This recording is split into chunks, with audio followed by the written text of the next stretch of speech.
I recently performed a 20-minute FTP test on the bike. So in this video, we're going to look at what the FTP test actually stands for and what strategy you can use to get the best results possible on this test. I'll also show you the common mistakes to avoid when performing this FTP test and also what you can do with your test results to improve your training and future testing. Let's dive in. So to get started, let's look at what the FTP test actually is. Initially, it was popularized by Andy Coggan and it was called the Hour of Power. FTP stands for Functional Threshold Power, and the idea was to perform a maximum effort over 60 minutes, and essentially your 60-minute power would give you a good estimation of your second threshold. Obviously, it depends a little bit on your level of performance. I would say today that beginners might be able to hold their second threshold for about 40 to 45 minutes, and highly trained endurance cyclists or triathletes might be able to hold it for above an hour, maybe an hour and 10 minutes, maybe a little bit more than this. But either way, a 60-minute maximal test is a good way to have a rough estimate of your second threshold, which is an important boundary when we talk about exercise intensities. It is going to be the transition between the medium intensity and the high intensity. So that would be zone 4 to 5 in a 5 zone model, or zone 2 to 3 in a 3 zone model, as some people use. Now, after a while, people realized that 60 minutes all out was a really hard test, which it is. And so they decided to do a modified version. That's where the 20-minute test actually came in. And what they would do is they would do an all-out 5-minute effort, and then they would do a 20-minute effort. And typically, if you took 95% of your 20-minute power on that second test, you would get a good estimate of your second threshold.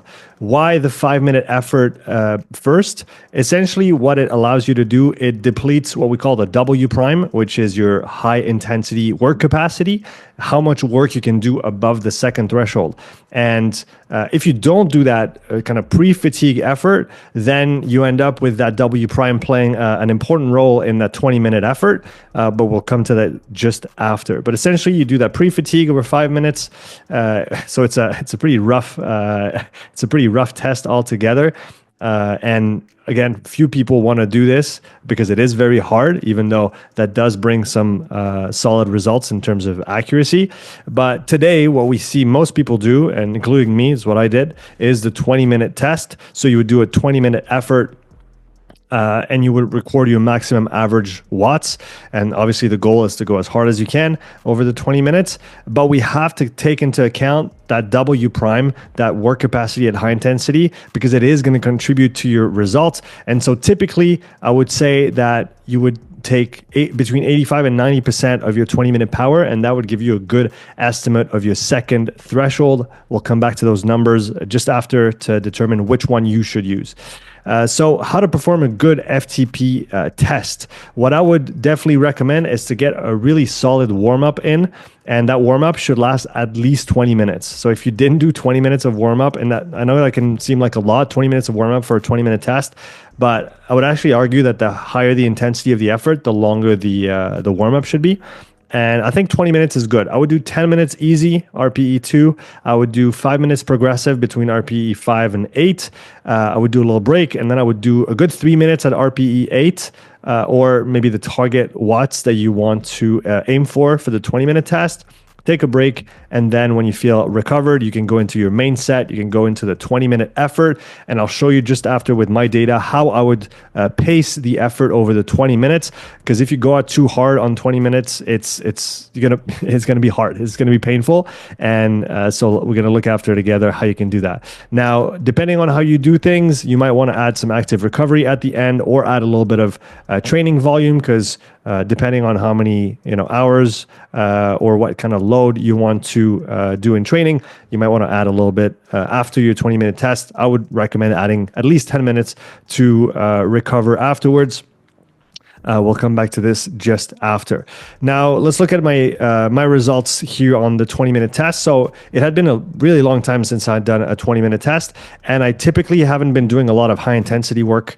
I've been typically doing some low-intensity, zone 2 type work, and some tempo or threshold work, and I would usually do those around tempo I would do between 170 and 190 watts ish, and then the threshold work I would do between 210 and 230. And then if I did some short kind of Norwegian threshold style work, 1.5 minute on and 30 seconds off, repeated a bunch of times, I would typically do that at 240, 250. So I would roughly estimate that my second threshold is around 240 watts. And I felt good on that day a few days ago when I did the 20 minutes. And I didn't know how hard I was going to go until I was maybe 8 minutes in the test, and I felt really good. And I decided to keep on pushing. But essentially, I just settled at 250 to start over the first 4 minutes. And that's what I would recommend. If it's the first time you do the 20-minute test, I would start just above where you think your second threshold currently is. So essentially, aim for an 8 out of 10. And that first 4 minutes should really not be that hard, right? That 250 was maybe a 6.5 out of 10, maybe 7 for me. And then what I did is I just went progressive. Each 4 minute segment, I would bump it up a little bit. Here, you can see that I did essentially plus 10 watts over the first 12 minutes. And then I saw 8 minutes left on the clock. I felt pretty good at that point, and I decided to push bigger steps towards the end here, and obviously finished as hard as I could over the last 4 minutes. And if I had to redo it now, I would probably start a little bit higher, and I might be able to get a handful of watts more on the average. But I would say that for a first effort, and typically an effort that I don't usually do these days when it comes to high intensity work, I was really happy with that effort. 280 watts. We'll look at where that falls on the average scale for a male just after. But essentially, I would really recommend that you start at a fairly easy pace and you build it up slowly. And then once you've done it once, you'll have that baseline, that understanding of how hard it's going to be and how hard you can push and how big a step you can take moving up and up and up. And then you could do it again a few days later or a few weeks later, and you'll be able to zero in a bit better on your actual kind of maximal performance or maximal potential. I would say that here I'm almost at full potential, but since I did start pretty conservatively, there's maybe a few watts in the tank that I might be able to push more, but I wouldn't be able to reach 300 watts, for example. If I redid it, I might be able to get 284, 285, 286 maybe. But I'm really happy with that result given the lack of high intensity I've been doing, and that was a pretty solid result in my book. Now let's look at the typical results that I tend to see on the people following one of my bike programs where we test the FTP at the beginning and at the end. This is the typical results that I get. So the average male result is going to be around 240 watts. Average women result to around 260 watts. So I'm pretty happy falling on the right hand side of that bell curve, and I'm pretty sure that with a bit of training, I could get that up to 300 watts. But at this point, I'm not necessarily oriented on performance. I want to feel good. I want to be able to work and then train and feel good when I do it. So this is really my current aim. My cycling volume is fairly low right now. I'm maybe doing 3 hours a week, maybe 4 on the best weeks. And I'm doing a lot of walking on the side, a bunch of strength training. And so I'm pretty happy with that result given how little cycling I've been doing. Okay, what individual factors affect the FTP result? And now we're coming back to that W prime idea that we saw at the beginning of the video. And if we look at the both ends of the spectrum when it comes to individual energetic profiles, what I mean by that is, are you more of an endurance profile or are you more of a powerful profile? And that is going to affect the results that you get and then how you use the results of your FTP test. Typically, what do we see? More endurance profiles have more slow twitch fibers, and they will have a higher first threshold relative to their second threshold, whereas a powerful profile that has more fast twitch fibers will typically have a first threshold, you can see on the left here, that is farther away from their second threshold. And then another parameter that we have to consider here is what I called the W prime earlier, the high intensity work capacity. And typically what we see is that the advantage of the endurance profile is that they have more slow twitch fibers, so they have more endurance, quote unquote. And then powerful athletes or powerful profiles have more of that high intensity work capacity. They could do more work above the second threshold. And that is why we have to consider this individual profile and the FTP test, and whether you're more of a powerful profile or more of an endurance profile. And how that comes and plays into this, how to use your results of your FTP test in training. So as we saw, the FTP 20-minute test falls into the high intensity area, so the severe domain. So those would be physiological domains that we can parse out with a lactate test or a ventilatory threshold test, for example. You have the low intensity, medium, high, and very high intensity. So FTP 20 minutes or the 20-minute power is going to be just above that second threshold, right? And then based on that, we can organize our training zones. So we have zone 2, zone 3, zone 4, zone 5, the longer stuff closer to second threshold, the short stuff closer to the higher end of that high intensity. Now, if we look at it slightly differently, what I would do is I would take somewhere between 85 and 90% of your 20-minute power of your FTP test in order to determine your second threshold. And if you wanted to be a bit more detailed, I would say that powerful athletes or more kind of fast switch dominant profiles should take a lower percentage of their 20-minute power as a reference for the second threshold to account for that bigger W prime that they typically have. Whereas a more endurance profile, slow twitch fiber, more that does better with longer efforts, steady efforts, but doesn't do so well with the high intensity short efforts. Those profiles can take 90%, maybe 92% of their 20-minute power to estimate their second threshold. But I would argue that trying to get as high a number as possible by just taking a higher percentage for your second threshold is not necessarily a good idea, because we don't need an exact number to base our training zones around, but we need a good idea of where that transition happens between it's hard but I can hold it and it's hard but I'm going to have a really hard time holding it for a long period of time. That's really what the second threshold means and why it should be used.